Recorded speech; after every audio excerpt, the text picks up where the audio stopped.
생각하셨습니까? 네. 예. 오늘 6장 14절 들어가기 바로 직전에 이제 여호와께서 모세에게 말씀하시는데 모세가 계속해서 우리 이스라엘 사람들도 안 듣는데 바로가 어떻게 내 말 듣겠습니까? 나는 입이 둔합니다. 이렇게 말하는 장면이 10절에서 13절 사이에 이렇게 나왔죠. 소리가 나왔다가 들어갔다가 합니까? 어떻게 계속 그냥 얘기할까요? 그리고 이 똑같은 내용이 28절부터 30절까지 반복됩니다. 여호와께서 애굽 땅에서 모세에게 말씀하시는 날에 여호와께서 모세에게 말씀하여 이르시되 나는 여호와라 내가 내게 이르는 말을 너는 애굽 왕 바로에게 다 말하라. 모세가 여호와 앞에서 아뢰되 나는 입이 둔한 자이오니 바로가 어찌 나의 말을 들으리이까. 같은 내용이죠. 표현은 다르지만 지금 모세가 이제 조금 어려울 때마다 위기를 닥칠 때마다 이 말을 계속 반복해서 합니다. 그럴 때마다 하나님은 그 말씀, 그 이야기를 또 들어주고 기다려주고 다시 또 이렇게 임무를 완수할 수 있도록 이렇게 내보내는데 지금 여기 13절부터 28절 사이에 모세와 아론의 조상, 이 족보가 들어있는데 이 족보하고는 족보 앞뒤로 이 두 가지 똑같은 말이 있거든요. 이거는 이제 성경의 그 문학 형식 중에 요즘식으로 표현하면 샌드위치 구조라 그럽니다. 관로 구조 이렇게도 말하고 이거는 앞에도 한 번 있었고 뒤에도 한 번 있었는 게 아니라 같은 내용을 양쪽으로 이렇게 두 번 반복해서 표현을 하고 그 안에 어떤 내용을 이렇게 담는 겁니다. 그러니까 지금 10절부터 13절까지 이 내용을 또 28절부터 30절까지 이런 사건이 두 번 있었는 게 아니고 한 번 있었던 것을 두 번 반복해서 이렇게 배치를 하고 그리고 그 사이에 이 족보가 들어있다 이렇게 이해를 하시면 되겠고요. 그런데 이 족보가 이 흘러가는 이 스토리의 흐름에 좀 이렇게 자연스럽지 않게 보이기도 합니다. 그렇죠? 왜 난데없이 이 흐름을 끊나? 이런 생각이 드는데 이게 이제 전체적으로 보면 다 필요해서 넣어놨겠죠? 지금 모세와 아론을 이렇게 준비시켜 놓으시는 하나님의 그 배려를 여기서 볼 수가 있습니다. 이거는 내용을 보면서 같이 이렇게 생각해 보겠습니다. 이 조건은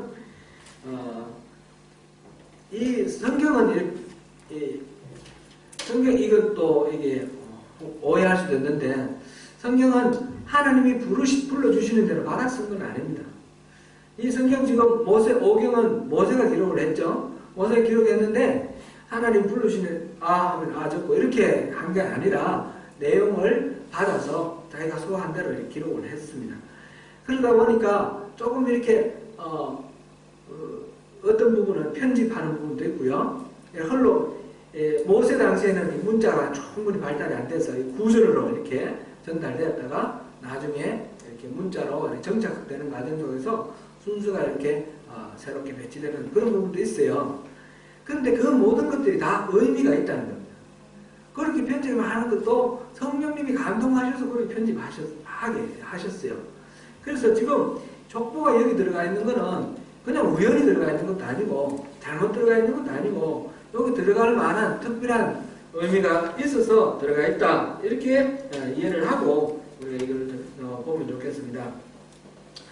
지금 여기 보니까 족보가 14절에 르우벤의 아들들 이야기가 나왔고요. 15절에는 시므온의 이야기가 나왔고요. 16절에 레위의 이야기가 나왔고요. 이 칠판을 제가 앞으로 갖고 왔는데요. 이 이름들이 잘 아는 이름이지만 또 헷갈릴까봐 이렇게 한번 적어보면 더 쉬울 것 같아서 그렇습니다. 야곱의 12아들 중에 첫 번째 아들이 누구예요? 르우벤이 나왔고 이게 흔들리니까 글씨가 이상하게 되네. 그 다음에 두 번째는요? 시므온. 그 다음에는요? 레위. 그 다음에 누구죠? 유다. 지금 유다가 나와야 되는데 유다는 여기 안 나왔습니다. 그죠? 유다가 안 나온 거는 이 아래는 별로 중요하지. 지금 말하고자 하는 포인트가 아니기 때문에 그렇습니다. 근데 우리 이 시간에 한번 기억력 테스트 해보죠. 그 다음에 누구예요? 네? 순서대로 안 되겠습니까? 넘어가겠습니다. 12형제는 이렇게 또 머릿속에 넣어놓으면 좋은데, 일단 이 아래는 없습니다. 이 아래는 없습니다. 여기 안 나와 있고, 루벤의 아들들 몇 명 이름이 나와 있습니다. 한옥, 이렇게. 그 다음에 이건 시므온의 아들들, 연모엘과 야민과 이렇게 나와 있고, 그 다음에 레위의 아들들 이름이, 이거는 지금 여기 보니까 이 사람들의 이름이 중요한 것 같아요. 게르솜, 그 다음에 고핫, 모라리, 이렇게 이 사람들이 좀 중요한 것 같습니다. 이 레위의 세 아들이 기록되어 있고요. 그 다음에 게르솜의 아들들은 그들의 가족대로 림니와 시므이, 이렇게 있고, 그 다음에 고핫의 아들들은 아므람과 이스할과 헤브론, 우시엘, 이 네 아들이 적혀 있고요. 모라리는 좀 더 밑에 끌어내죠. 모라리는 아들들이 누굽니까? 마흘리와 무시.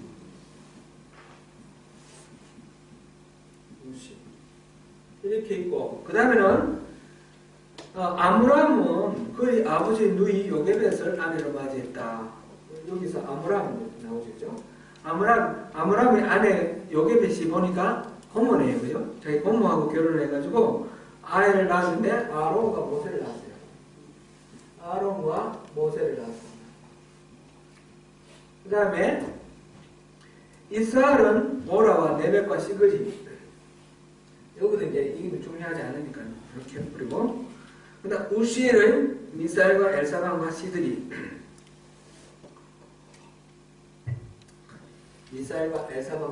헤브론은 다시 안 나올 거죠. 이렇게 나와 있어요. 그 다음에 누구입니까? 아론은 암미나의 딸 나솔의 누이 엘리세바를 아내로 맞이했고, 그는 나답과 아비후, 엘라살, 누굽니까? 이다말, 네 명의 아들을 낳았습니다. 그 중에 고라가 나와야 되는구나. 고라는 누구의 아들이에요? 이스라엘의 아들이죠. 이스라엘의 아들 고라와 여기 나왔는데, 이 고라의 자식이 지금 아실과 엘가나와 아비아사 이렇게 나왔습니다. 그 다음에 아론의 아들 엘르아살은 우디엘의 딸 중에 사리를 맞이하였고, 그는 비나하스를 낳았다.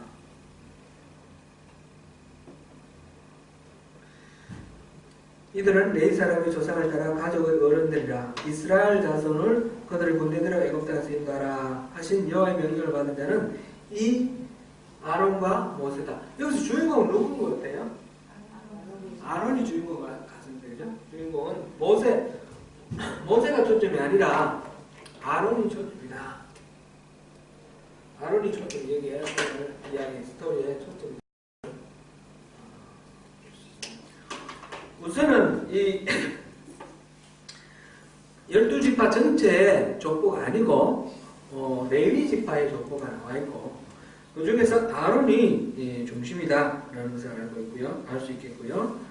아론은 하나님이 세우신 하나님의 그 모세의 파트너로서 지도자고 대제사장이 되죠. 나중에 기름 부스 대제사장이 되고, 모세가 나는 입이 둔합니다 그랬더니 그 입 둔한 부분을 이 아론을 통해서 충분하게 이제 감당할 수 있도록 이렇게 짝을 내줘 주셨습니다.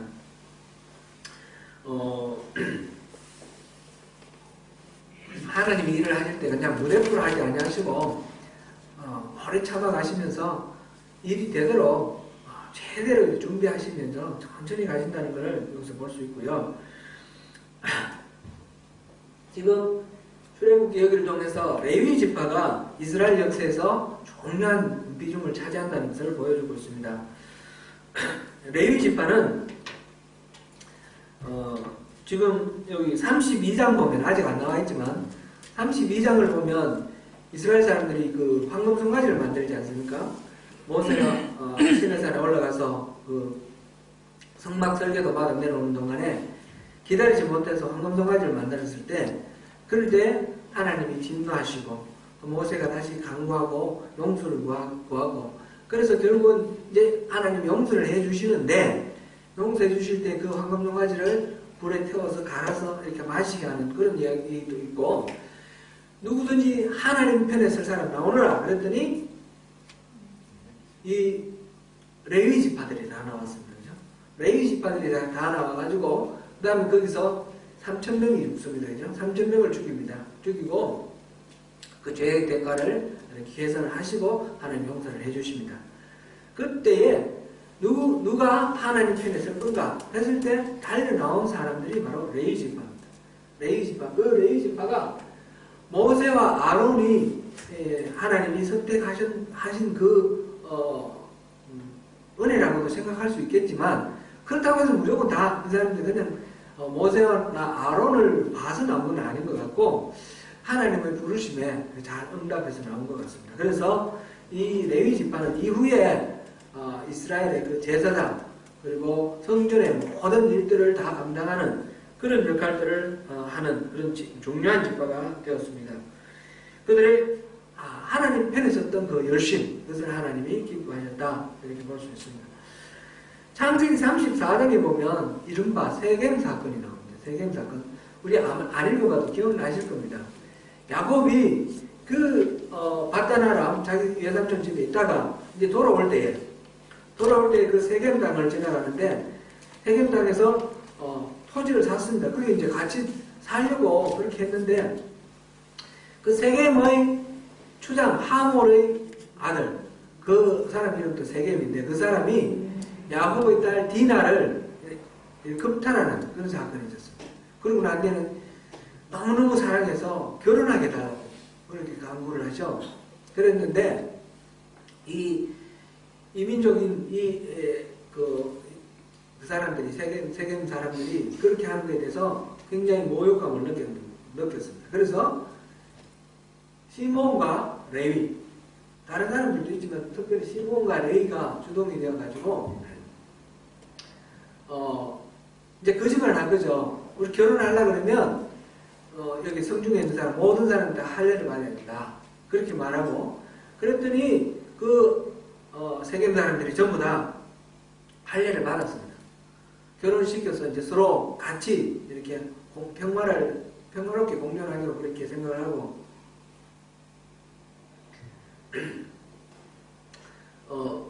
그 할례를 받았는데 남자의 그 성기의 표피를 자르는 게 할례 아닙니까? 이게 굉장히 고통스럽습니다. 요즘 뭐 이렇게 뭐 마취제도 있고 뭐 치료약도 있고 하는데 옛날에는 그런 것도 없었을 테니까 이게 생사를 잘라내니까 얼마나 아픕니까? 그러고 난 뒤에는 그 다음에 이게 막 곰기도 하고 상처가 덧나기도 하고 이게 나으려면 시간이 많이 걸리는 거예요. 그동안에는 잘 걷지도 못하고 그저 그러고 있는 거 아니에요. 그럴 때 가서 다 죽여버린 거예요. 이게 이른바 세겜 사건인데 야곱이 엄청나게 그때 공포에 빠집니다. 지금 자기는 어디 배경이 없지 않습니까? 지나가는 나그네지 않습니까? 세겜 땅에 살짝 와서 좀 같이 살려고 그래, 평화롭게 좀 살려고 그랬는데 이 아들들이 대책 없이 그렇게 일을 해서 그 고을 사람들 다 죽여버렸으니까 그 주변에 있는 사람들이 한꺼번에 마음을 모아가지고 이들을 공격을 하면 어떻게 됩니까? 지금 야곱의 12아들에다가 이제 노예들 뭐 이렇게 있잖아요. 그런데 이 공격받으면 다 죽을 것 같으니까 너무너무 두렵고 떨려서 도망을 하는데, 이때 그 야곱이 겪었던 그 공포가, 그것이 야곱에게는 평생 갔던 것 같아요. 그리고 그걸 통해서 하나님이 또 기뻐하지 아니하시는 것도 이렇게 보고요. 나중에 이제 그 창세기 49장에 가면 요셉이 이집트에 정착을 하고, 그래서 모든 식구들이 다 이집트로 옮겨갔습니다. 옮겨가서 마지막에 이 야곱이 죽을 때에 자식들에게 전부 축복 기도를 해주는데, 이 레위와 시몬에 대해서는 축복 기도를 하는 게 아니라 저주를 합니다. 이것들은 온 이스라엘이 흩어질 것이다. 다 뿔뿔이 흩어질 거다. 이게 야곱의 저주라기보다는 야곱에게 보여주시는 하나님의 하나님 계획이겠죠. 계획인데, 근데 이게 이제 두 형제가 잔혹하게 그 세겜 사람들을 몰살해버린 그 죄성 때문에 하나님 그렇게 징계를 하시는 거예요. 다 흩어버린 거예요. 그러니까 시몬과 레위 지파는 다 흩어질 운명이에요. 하나님 그렇게 정했습니다. 그런데 시몬 지파도 흩어지고 레위 지파도 흩어지는데, 흩어지는 게 다른 거예요. 레위 지파는 12지파가 땅을 분배했을 때 모든 지파에 다 흩어져가지고 이 하나님을 섬기는 역할을 했습니다. 그렇죠? 모든 성읍이 다 흩어져서 하나님을 섬기는 역할을 하고, 이들은 땅을 분배받지 않고 그 지역에 있는 지파에서 농사를 지어 11조를 레위 지파에게 주고, 레위 지파는 그걸 가지고 먹으면서 오직 하나님을 섬기는 그 일만 했습니다. 나중에 성전이 세워지고 성전 섬기는 것 전부 레위 지파가 감당하지 않았습니까? 흩어지는 것은 흩어졌지만, 그것이 흩어지는 게 저주가 도리어 축복으로 역전됐습니다. 그렇죠? 레위 지파는 축복으로 역전됐습니다. 시몬은 어떻게 됐습니까? 시몬은 나중에 이 땅을 분배를 못 받아가지고 유다 지파에 그 소속대가 그 안에서 일부 지파 이렇게 받고, 그러고는 소멸돼버렸어요. 시몬 지파는 12지파, 이름으로는 12지파가 있지만 실질적으로는 소멸이 돼버립니다. 레위 지파와 시몬 지파는 똑같이 범죄해가지고 하나님에게 징계를 받았는데, 그 징계의 결과는 또 전혀 다르게 나타나요. 왜 이렇게 다르게 나타났을까요? 이건 천국에 가서 하나님한테 또 자세히 물어봐야 되겠지만, 성경을 볼 때 우리가 어느 정도 짐작을 할 수 있어요. 그 짐작이, 이 레위 지파는 그 하나님에 대한 열정이 있는 거예요. 항상. 그래서 황금 송아지를 만들었을 때 누가 하나님 편에 설래? 이렇게 모세가 말했을 때, 이들은 하나님에 대한 열정이 있기 때문에 주저없이 달려나갔습니다. 그래서 하나님 편에서 하나님이 도구가 되었습니다. 하나님 손발이 되었습니다. 그러니까 이들은 끝까지 하나님 손발의 역할을 하게 됩니다. 흩어지는 것이 저주가 아니라 오히려 축복이 되었습니다. 시몬 지파는 어떻게 됩니까? 시몬 지파는 그때 물론 안 나왔고요. 민수기 보면 인구조사가 쭉 나오는데, 인구조사 중에 이 1차하고 2차하고 인구조사, 민수기 처음과 마지막에 이렇게 있잖아요. 인구가 변화를 하는데, 시몬 지파는 다른 지파들은 조금씩 늘고 조금씩 줄고 뭐 약간 차이가 있는데, 시몬 지파는 급격히 줄어듭니다. 정확히 내 숫자는 지금 기억을 못하지만 한 7만에서 한 2만 정도 그렇지 않을까 싶어요. 이렇게 엄청나게 줄어듭니다. 왜 그렇게 줄어들죠? 시몬 지파는 하나님의 편에 서지 않았어요. 시몬 지파는 자기들의 거룩함을 지키지 못했습니다. 그게 이제 민수기 25장에 나오는 바알부올 사건.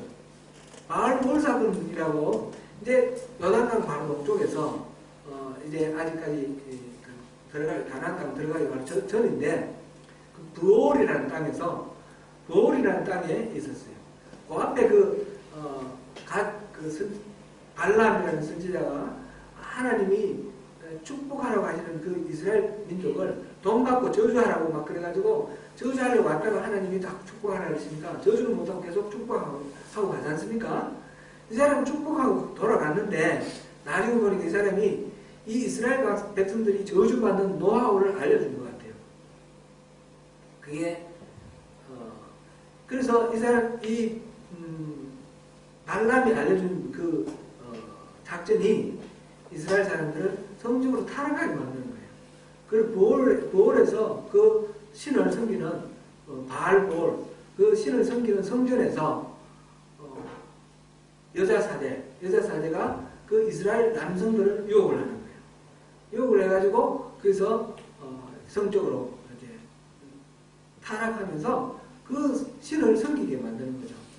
그래서 우상을 숭배하는 걸 통해서 이스라엘이 망하는 징계를 받게 되는 그런 사건이 있는데 그때 이 대표적으로 나오는 게 이 시므리라는 사람이 나와요. 이스라엘 사람들이 처음 모여가지고 이제 모세가 모든 백성들을 불러 모았습니다. 그래서 이 우상 숭배에 대해서 꾸지람을 하고 있는데 하나님 말씀이 막 전하면서 회개할 것을 촉구하고 있는 그 중에 뻔뻔스럽게 미디안 여자를 데리고 와서 장막안에서 그 미디안 여자하고 간음하는 사람들 다 보는 데서 조금도 두려움도 없이 죄에 대한 어떤 죄책감도 없이 그렇게 하는 겁니다. 그럴 때에 그 일을 저지른 사람이 누구냐? 바로 시므온 지파입니다. 시므온 지파 족장의 한 사람이 시므리라는 사람입니다.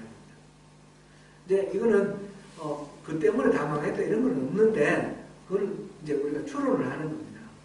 그래서 그때 많은 사람들이 또 징계를 당하고 죽는데 이때 시므온 지파가 많이 죽지 않았겠는가? 제가 이제 논문으로 입증하거나 그런 건 아니고요. 제가 성경 보면서 아마 그런 것 같다 이렇게 추측하는 거 참고를 하시고요. 그때의 마지막으로 그 시므리를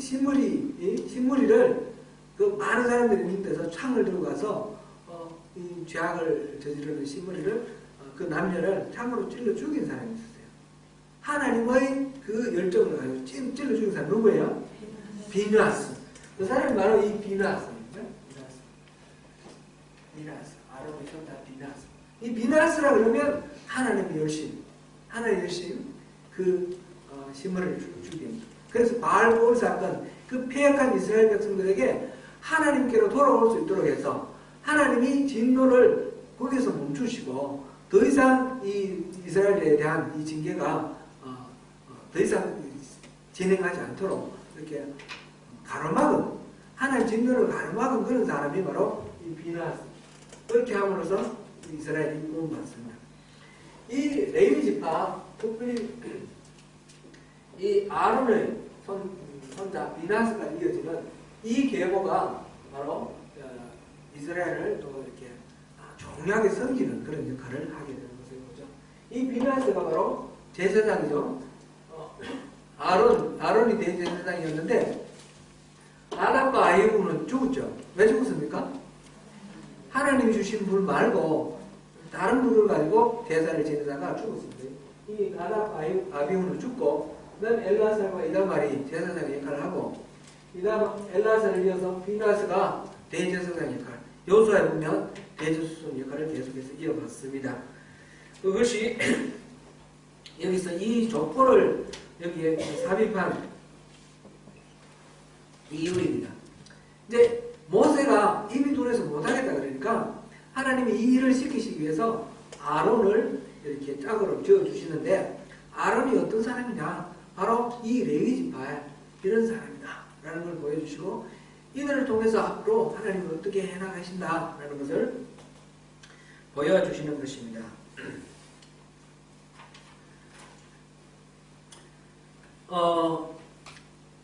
하나님이 쓰시는 귀한 하나님 일꾼의 족보를 보여주시는데 그럼에도 불구하고 여기에 여기서도 하나님이 구별해서 쓰시는 이 레위 지파지만 이것도 인간의 족보죠. 인간의 족보. 우리 당장 우리 나답과 아비후 방금 말씀드렸지만 하나님이 가르쳐 주시는 그 방법대로 제사 드리지 않고 하나님 주시지 아니한 불로 그 제물을 바쳐서 죽이는 그런 사건이 있고요. 이 고라라는 사람, 고라는 아론과 모세하고 이렇게 보면 몇 촌이에요? 4촌이에요, 그죠? 4촌. 이 고라가 아론과 이 모세에게 그 권위를 인정할 수 없다. 너만 하나님 말씀 듣냐? 이러면서 이렇게 대적을 해가지고 땅이 갈라져서 고라 그 수많은 사람들이 빠져죽는 하나님의 그 권위를 인정하지 않고 대적하는 그런 사람의 대표로 고라. 하나님의 벌을 받은 이 고라. 근데 고라라는 이름 또 기억나죠? 어디에 많이 나오죠? 이 고라라는 이름이? 고라라는 이름이 어디에서 많이 본 것 같지 않습니까? 예? 제가 잘 못 알아듣겠습니다. 시편에 보면요. 시편에 보면 고라의 노래, 고라 자손의 노래, 고라의 자손이 부른 노래죠. 고라 자손은 찬양단을 했던 것 같아요. 성전에서 찬양단 하면서 시편을 많이 지었습니다. 시편을 많이 지었습니다. 그리고 고라가 이제 망할 때 다 고라 이 자손들 다 망한 것이 아니라 고라의 아들들은 죽지 않았습니다. 그래서 그 자손들은 이어서 하나님의 벌 받았다 그것은 끝이 아닙니다. 지금 레위도 하나님의 벌 받았지만 하나님 편에 섬으로서 역전이 되지 않습니까? 고라도 자기 할아버지 고라가 죽었는데 하나님의 권위를 거역해서 그렇게 대들다가 죽었는데 그 자손들은 다시 하나님을 찬양하는 그런 직분으로 이렇게 돌아오게 됩니다. 하나님 쓰시는 그런 직분으로 돌아오게 됩니다. 하나님이 징계를 하실 때는 징계에서 파멸시켜버리는 게 목적이 아니거든요. 징계를 할 때는 회개를 하고 돌이키게 하는 게 하나님 징계의 목적이시기 때문에 우리가 경우에 따라서 하나님이 우리에게 벌 주실 때가 있습니다. 근데 벌 준다고 우리가 낙담하고 좌절하고 주저앉을 이유는 하나도 없습니다. 하나님이 우리에게 주시는 벌을 할지라도 그것을 기쁘게 감당을 하면 그것이 역전이 돼가지고 우리가 복이 됩니다. 저주가 전화에 이 역전이 돼서 축복이 되지 않습니까? 그래서 이 족보를 통해서 우리가 볼 수 있는 것은 하나님은 무슨 자격이 있어서 특별한 뭐 어떤 타고난 어떤 능력이 있다든지 성품이 타고난다든지 아니면 뭐 스펙이 좋다든지 그런 차원이 아니라 하나님의 그 행하심에 어떻게 반응하느냐 이걸 가장 중요하게 여기신다는 것을 우리가 알 수 있습니다. 하나님이 때로는 칭찬하시는데 칭찬할 때 이거를 교만하게 받아들이면 그것이 망하는 결과가 되고요. 징계를 할 때 또 그것을 또 뭐 대항하고 저항하면 망하는 길이 됩니다. 칭찬도 겸손하게 받아들이면 그게 축복이 되는 거고요. 당연히. 그리고 징계도 그 속에서 하나님의 뜻을 헤아리면 그것이 축복이 되는 것입니다. 이게 축복이 되고 안 되고는 하나님 손에 있죠. 하나님 손에 다 달려있습니다. 그런데 하나님 손에 달려있는 축복과 이 재앙은 결국 내가 어떻게 반응을 하느냐에 따라서 하나님이 우리에게 주시는 것입니다. 그래서 이거를 잘 이렇게 보면 좋겠습니다.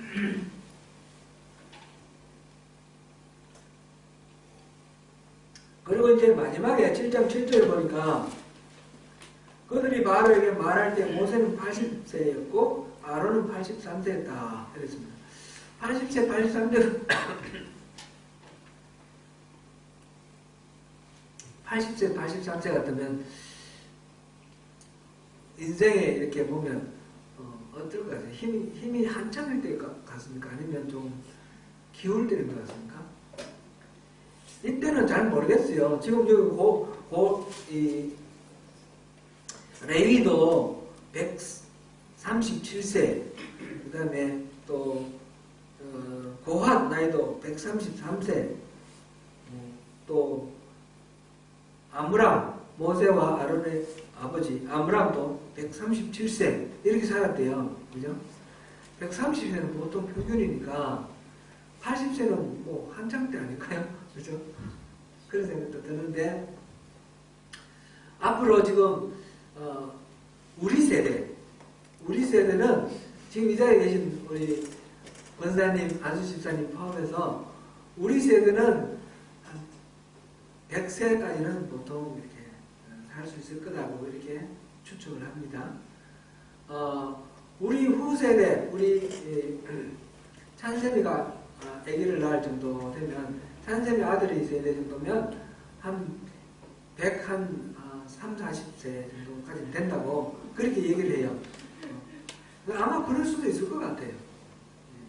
그런데 그렇다 하더라도 옛날에 우리 한국인의 평균 인구가 평균 수명이 30세 될 때, 그때도 뭐 60세, 70세, 100세 사신 분들이 있었겠고, 지금 평균 수명이 70세 됐는데, 그래도 이렇게 30세에 대해서 죽는 사람도 있고, 그런 거는 뭐 큰 차이는 없겠지만, 기본적으로 인간의 어떤 이런, 노시하는 이렇게 어떤 추세를 보면, 예전보다는 우리 훨씬 더 건강하게 오래 사시는 것 같아요.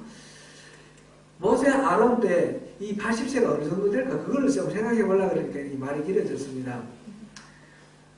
그때라도 이 80세, 83세는 좀 노인이었던 것 같아요.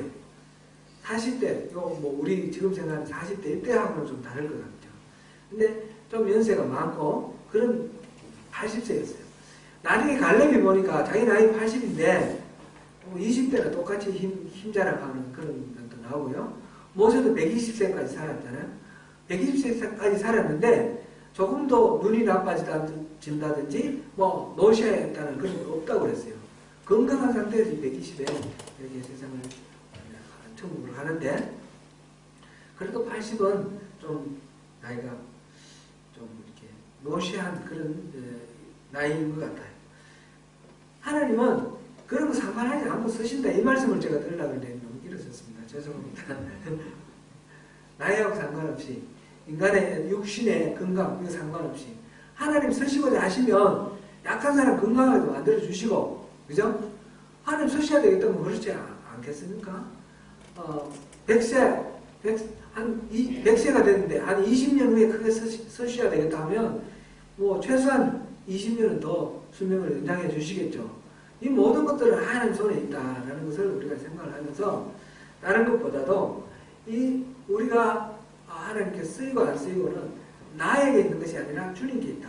그러니까 내게 뭐가 있나, 내가 어떤 자격이 있는가, 내가 어떤 스펙을 쌓았느냐, 그게 아니라 하나님을 바라보는 것이 중요하다. 그걸 우리가 한번 마음속에 새겨놓으면 좋겠습니다.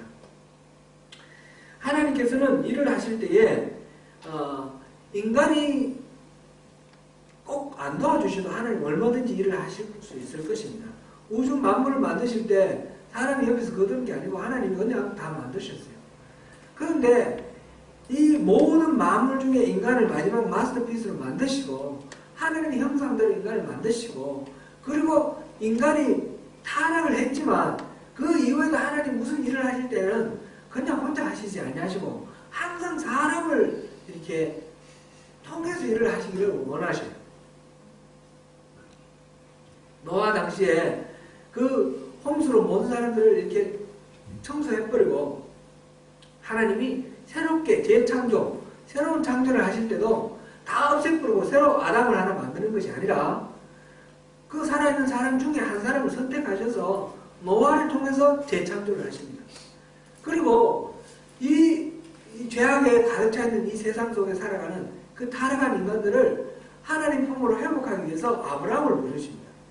아브라함을 부르시고 그냥 하나님 한꺼번에 하시지 아니하시고 항상 이렇게 사람을 선택하시고 부르셔서 그 사람 통해서 일하시는 걸 우리가 봅니다. 모세도 마찬가지 아닙니까? 모세를 부르셔서 이렇게 일을 하시고 모세에게 또 아론을 붙이시고, 이런 하나님의 일하시는 데는 항상 사람을 통해서 일하신다는 것. 그리고 그 사람은 그냥 무대포로 그냥 일하시는 것이 아니라 필요한 대로 준비를 시키시면서 하나님은 인내하시면서 기다리시면서 준비시켜서 이 일을 하신다라는 것을 봅니다. 하나님께서 지금 출애굽을 하면서 이스라엘 사람들을 이끌어내어서 하나님의 나라, 하나님 나라를 이스라엘을 세우시는데 그 이스라엘 통해서 제사장 나라 만드셔서 열방의 모든 나라를 하나님 품으로 회복하는 그 일을 하시려고 지금 이스라엘 나라를 만드시는데 이제 두 사람을 준비하시는 장면입니다. 그죠? 두 사람을, 한 사람은 모세는 지금 앞에서 계속 나왔었고, 4장부터 나왔었고, 지금 아론에 대해서 족보를 말씀해 주시고, 그 족보 다음에 이렇게 어떻게 준비해 가시는지 얘기를 하십니다. 7장 1절 보니까 모세에게 이르시되 볼지어다 내가 너를 바알에게 힘같이 되게 하였은즉 내 형 아론은 내 배우자가 되리니 이렇게 됐습니다. 모세를 하나님께서 바로 앞에 보내실 때 모세를 그냥 하나님의 말씀을 대언하는 하나님의 대언자, 하나님 스피커로 보내시는 것이 아니라 하나님 신으로, 하나님 대신 하나님의 신으로 신같이 하여서 바로는 스스로 자기가 신이라고 했습니다. 그래서 모든 백성들이 자기를 신으로 추앙하고 제사 지내기를 원했습니다. 그렇게 시켰습니다. 그게 법입니다. 그런데 하나님께서 모세를 보내시면서 바로가 신이 아니라 모세 네가 신이다. 바로 앞에 네가 신이다. 그래서 신만이 할 수 있는 모든 권능을 줬습니다. 나중에 우리가 보듯이 나일강의 물을 피로 만든다든지 이가 나오고 그 다음에 개구리가 올라오고 이렇게 이가 되고 이거는 자연스럽게 일어날 수 있는 그런 현상이 아니지 않습니까? 이거는 하나님만이 하실 수 있는 슈퍼내추럴 초자연적인 그런 현상이 일어나는데 그거를 모세가 명하는 대로 다 일어나는 겁니다. 그죠? 그렇게 하도록 하나님이 모세를 바로 앞에 신으로 이렇게 내보내줍니다. 그리고 신이 사람에게 말할 때는 항상 필요한 존재가 있죠. 누군가요? 하나님하고 사람하고 사이에 이 중간에 서는 존재가 있어요. 하나님 편에서 인간을 향해서 하나님 말을 전하는 사람이 있죠. 이 선지자예요. 그죠? 인간의 편에서 하나님을 향해서 인간의 그 모든 아픔과 이런 것들을 호소하면서 하나님께 용서를 구하고 제사 지내는 그런 존재가 바로 제사장입니다. 선지자와 제사장이 중간에 서는데 제사장은 인간의 편에 서 있고 선지자는 하나님 편에 있습니다. 지금 아론을 신이 된 모세의 선지자로 신이 된 모세의 대언자로 아론을 세워주는 그런 장면입니다. 그래서 모세의 선지자가 된 아론, 그렇게 모세와 선지자가 하나님의 사람으로서 이스라엘 백성들을 이끌기 위해서 나아갑니다. 그런 역할을 하기에 합당한 사람이다라는 것이 아론이 합당한 사람이다라는 것을 이렇게 설명하기 위해서 족보가 들어가 있습니다. 족보가 아론이 어떤 배경 속에 있고 어떻게 살아가는지를 축약적으로 보여주는 그런 것입니다. 그리고 3절에 보니까 내가 바로의 마음을 완악하게 하고 내 표준과 내 이적을 애굽 땅에서 많이 행할 것이나 바로가 너희 말을 듣지 아니할 뿐인즉 내가 내 손을 애굽에 뻗쳐 여러 큰 심판을 내리고 내 군대 내 백성 이스라엘 자손을 그 땅에서 인도하여 내지라. 이 말씀은 앞에서 나왔습니다. 그죠? 두 번이나 이렇게 나왔는데 왜 하나님의 말씀이 선포되었으면 모든 것들이 이제 그 하나님의 권능으로 딱 정리가 되고 순탄하게 이렇게 흘러가는 것이 마땅한데 왜 하나님의 말씀이 선포되는데도 불구하고 하나님이 닥치느냐. 그게 오늘날 우리도 그것 때문에 고민하고 갈등할 때가 많습니다. 지금 모세도 그 상황 아닙니까? 하나님 말씀을 전했는데 바로가 하나님 말씀 듣고 그냥 이렇게 보내주지 않고 오히려 더 일을 더 어렵게 만들고 집도 안 주고 그 동일한 물량의 벽돌을 만들어내게 그렇게 해가지고 이스라엘 사람들이 처음에는 자기 말 잘 듣고 하다가 오히려 막 원망하고 덤비고 그래서 너무너무 힘들어서 하나님 저 사람들 우리 이스라엘 사람들도 내 말 안 듣는데 바로가 내 말 듣겠습니까? 나 더 이상 못합니다. 나는 입이 둔한 사람입니다. 이 또다시 그 떨기나무에 나타난 하나님께 했던 그 말을 또 하고 있는 것입니다. 왜 이런 일이 어려움이 계속 생깁니까? 하나님이 왜 일을 이렇게 말씀하셨어요? 그 이유는 그 다음에 나와 있죠. 5절 내가 내 손을 애굽 위에 펴서 이스라엘 자손을 그 땅에 인도하여 낼 때야 애굽 사람이 나를 여호와인 줄 알리라 하시매. 바로 애굽 사람에게 하나님이 여호와인 줄 알게 하기 위해서 이렇게 하시는 거예요. 그리고 우리가 지난 시간에도 살펴봤지만 이스라엘 사람에게 하나님이 여호와이신 줄 알도록 그렇게 하시려고 그렇게 하셨습니다. 여호와라는 이름, 지금 6장 처음부터 계속해서 나는 여호와라, 나는 여호와라, 여호와라는 이름을 계속 말씀해 주셨는데 이 여호와는 우리 지난 시간에 우리 봤습니다. 하나님, 우리가 하나님에 대한 인식이 있는데 그냥 막연하게 하나님이 아니라 여호와라는 이름으로 불려지는 이 하나님은 내 삶 속에 구체적으로 들어와서 개입하시고 역사하시는 살아계신 하나님이라 그런 의미입니다. 그죠? 그런 하나님인 줄을 알고 그래서 이스라엘 사람들이 영원히 그 하나님을 의지하며 살아갈 수 있도록 하기 위해서 하나님을 경험하게 하시는 겁니다. 이 10가지 제약을 통해서 하나님이 어떤 분이신지 몸으로 알도록 아는 것 지적으로 머리로 관념으로 아는 것이 아니라 실제 하나님을 경험함으로써 하나님은 어떤 분이시구나 이렇게 하나님에 대한 그런 아는 것 하나님에 관한 지식이 아니라 하나님을 아는 지식으로 주님과 친밀한 교제를 이룰 수 있도록 그렇게 하기 위해서 그래서 이 어려움을 주신다는 것을 봅니다. 우리 인생 살아가면서 어려움이 있을 때 우리도 이 고난 속에서 쉽게 우리가 좌절하기도 하고 낙심하기도 합니다. 지난번에 그런 말씀 나눴지만 그 IMF 이런 위기가 왔을 때 사람들이 더 많이 하나님께 의지하고 기도하고 하나님께 나가서 하나님을 구해야 될 때 보니까 하나님을 멀리하더라고요. 왜 하나님 내가 이런 시련을 주냐 그러면서 하나님을 원망하고 내가 하나님 뜻대로 살려고 몸부림쳤는데 왜 이렇게 이해할 수 없는 내 잘못 하나도 없는데 왜 이런 어려움을 주십니까? 그러면서 원망하고 그러다 보니까 하나님으로부터 멀어져 버리고 하나님 은혜가 필요할 때 오히려 하나님에서 멀어지는 그런 오류들이 우리에게 얼마든지 있을 수 있는 것 아니겠습니까? 이거를 우리가 늘 자각해야 됩니다. 어려움이 올 때마다 이 어려움은 왜 오느냐? 어려움은 하나님께서 내게 더 유익한 것이 있으시니까 그 어려움을 주시는 겁니다. 반복해서 지난번에도 계속 말씀 우리가 나눴는데 하나님은 전능하시고 하나님은 전지하시고 하나님은 본성이 살아계십니다.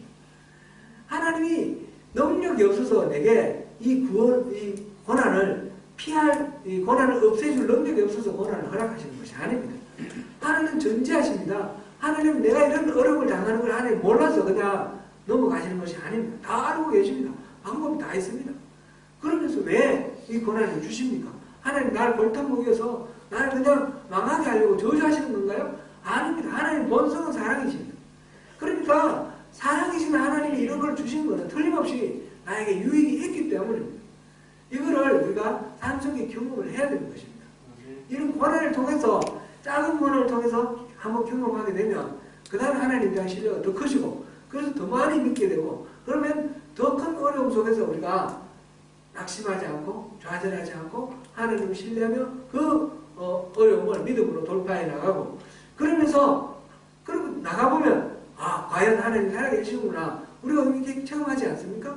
그러면 다시 믿음이 커지고 이렇게 선순환이 계속되는 것 그것을 하나님이 원하시는 겁니다. 그 와중에 우리가 하나님의 그 마음을 알기를 거절을 하고 내 생각의 중심이 되어서 내 만족되지 않는 것 때문에 하나님을 평가를 하고 하나님을 판단하고 그래서 내 나름대로 하나님을 채점하고 하나님은 내 마음에 안 들어 이래버리면 그것이 내가 망하는 길입니다.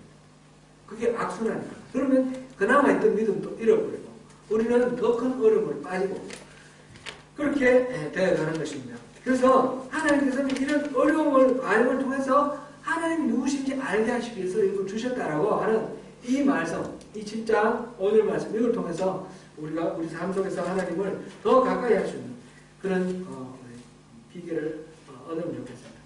하나님께서는 우리에게 이 다림줄을 이미 주셨습니다.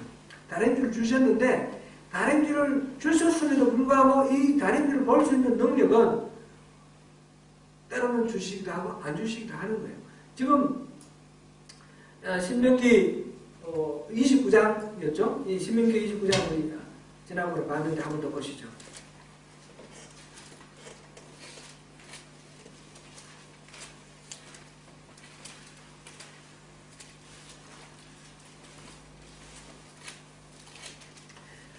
(29장) 3절 4절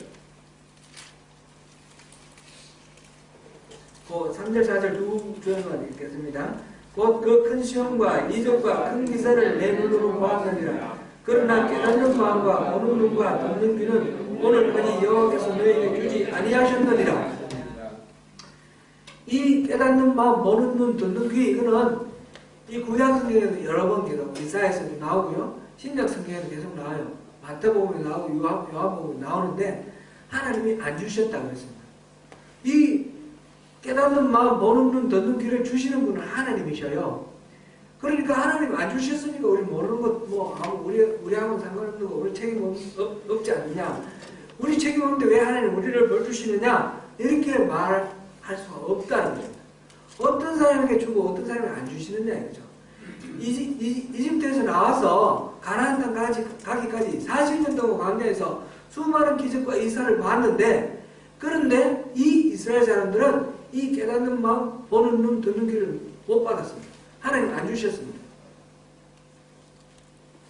이 사람들은 늘 그 기적을 보면서 그 기적을 통해서 내 문제 해결되는 거하고 내 소원 성취되는 거, 그것만 관심이 있었습니다. 그래서 목마를 때는 물 달라고, 그죠?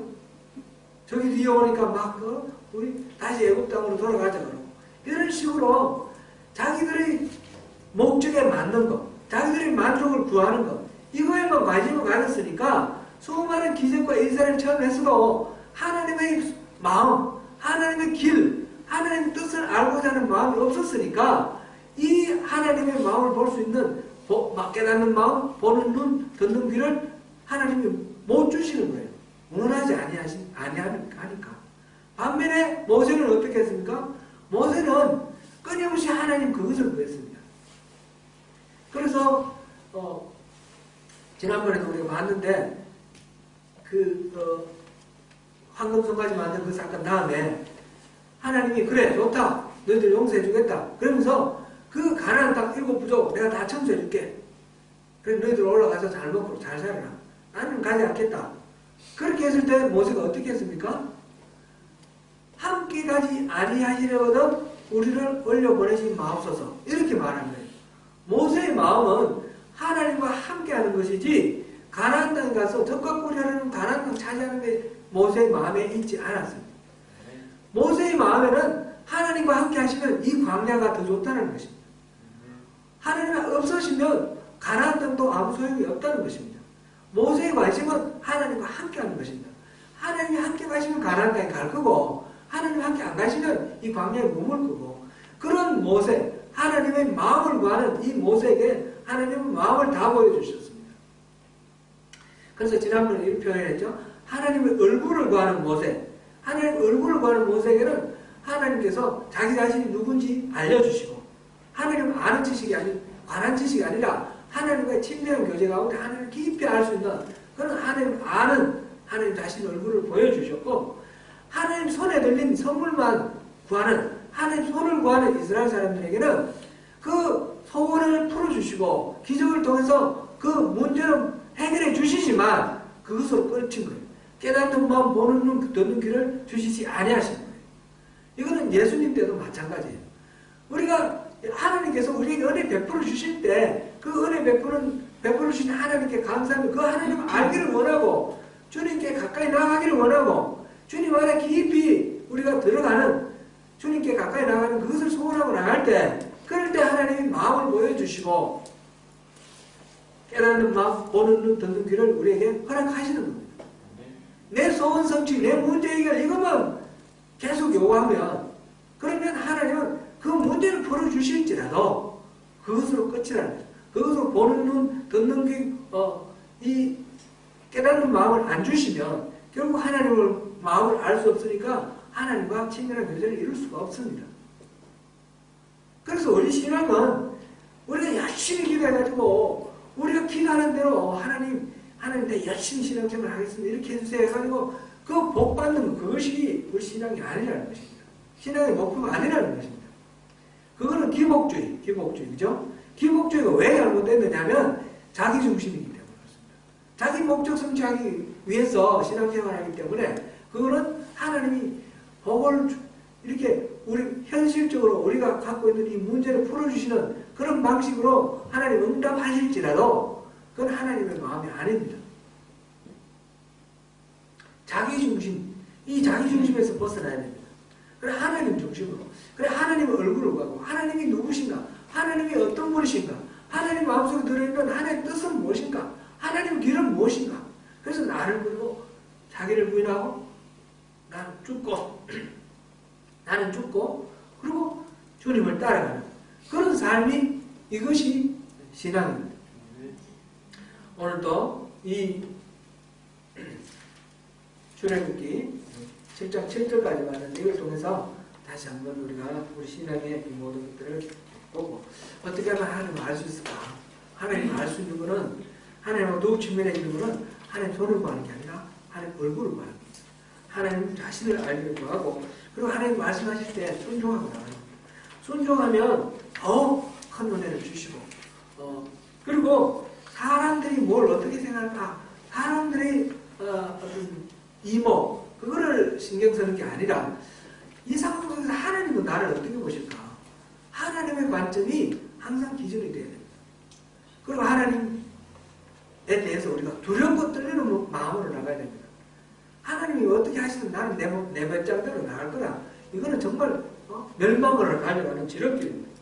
그리고 자기중심적인 생각, 내가 기준이 되는 거, 그거 다 내려놔야 됩니다. 자기 부인이 필요합니다. 그리고 또 하나는 겸손한 마음입니다. 배우려는 마음. 요한복음 9장 39절에서 41절 보니까 예수님이 이렇게 말씀하셨어요.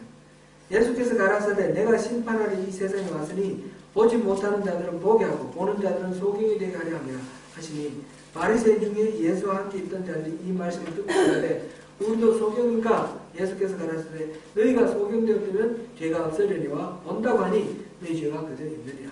지난번 우리 주일날 때 이 말씀을 우리 봤는데 하나님이 심판을 하시는데 예수님이 심판하러 이 땅에 오셨어요. 심판하러 오셨는데 우리가 겸손하게 주님 뜻이 무엇입니까? 구하면 우리 눈을 뜨게 해주시고 주님 뜻을 보여주십니다. 근데 성경 내가 성경을 수십 번 읽었는데 뭐 하나님 뜻 그거 아니야. 오늘 번째 아니야. 다 안다고 하는 사람들에게는 소경이 되게 하신다는 겁니다. 안 보여주신다는 겁니다. 성경 이 지식을 가지고는 하나님 마음을 알 수가 없다는 것입니다. 이게 하나님 다인 줄 분명히 하나님 마음이 여기 표현되어 있지만 그걸 볼 수 있는 눈은 또 하나님 주셔야 되는 겁니다. 바리새인들이 그렇게 성경 내용을 잘 알고 달달 외웠지만 예수님 육신을 입고 있다고 하신 하나님 예수님을 못 박아 죽이기까지 하나님을 대적했습니다. 그렇게 하나님은 마음을 모르는 것입니다. 그래서 율법을 지킨다고 그렇게 하면서 사람들을 얽어매고 하나님이 율법 주신 그 목적을 거꾸로 하는 그런 잘못된 그래서 하나님이 예수님이 이 땅에 오셔서 모든 사람들을 다 칭찬해 주시고 격려해 주시고 죄인들도 이렇게 포도주 주셨는데 제일 많이 욕먹은 사람이 누구예요? 바리새인. 자기가 본다고 하는 사람이 바로 소경이 되는 사람입니다. 우리 자신에게 항상 이렇게 겸손함을 가지고 주님 앞에 나가는 그런 것을 통해서 하나님이 우리에게 베푸신 은혜를 누리는 그런 우리 참된 그리스도인, 능력 있는 그리스도인이 되어야 되겠습니다. 기도하겠습니다.